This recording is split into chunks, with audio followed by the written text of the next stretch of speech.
Ramon Magsaysay Award. Howard D.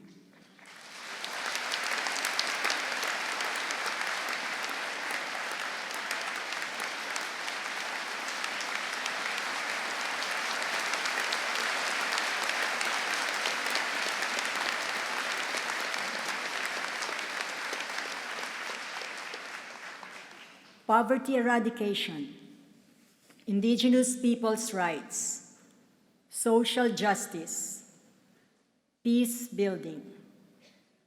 All these issues are interconnected, aspirational, and elusive. Yet each is crucial to building a truly progressive, inclusive society. In the Philippines, no private citizen has been as directly and consistently engaged in addressing all these development issues as Howard D. D was born to a middle-class family engaged in the lumber business in Tondo, Manila. Working in a lumber yard while a student and raised in the values of frugality, hard work, and concern for the poor, D developed his social sympathies early.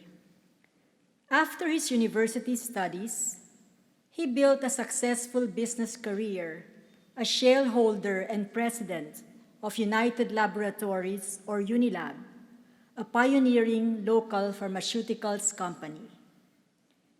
Even then, his interest in social work was evident when in 1970, he helped establish Philippine Business for Social Progress, or PBSP, composed of business corporations that commit to donate 2% of their profits to social development. When martial law was declared in 1972, he withdrew from Unilab and, feeling that PBSP was too little too late, decided to commit himself wholly to the cause of social development. With Jesuit priest Francisco Araneta, he founded Assisi Development Foundation, or ADF, in 1975, a foundation that seeks to pursue peace through development and justice. Peace, development, and justice are the intertwined issues driving D and ADF. Since it started in 1975, ADF has implemented 4,123 projects that have served 10.5 million Filipinos. It incubated ASA Philippines, one of the largest microfinance institutions in the country, initiated Hapag-ASA, an integrated nutrition program that has fed 1.8 million children to date. Responding to life-threatening emergencies in southern Philippines caused by drought and famine, the armed conflict between separatist groups and the government, and forced migration, demobilized and led Tabang Mindanao, translated as Help Mindanao, bringing together corporate, civil society, media, and church groups in a first-ever concerted program providing over 2 million families with food relief, shelter, water systems, farm support, and health and education assistance. Subsequently, he steered ADF to pursue the cause of indigenous peoples, or IP rights, through legislative advocacy, leadership training, and IP development programs. Its innovative Pamulaan Center for Indigenous Peoples Education now being a successful model of culturally inclusive IP education. D does not present himself as a leader, but a convener, choosing to remain mostly invisible as he resolutely assembles people, institutions, and resources in addressing a societal problem. It is in this role that his impact has been far-reaching.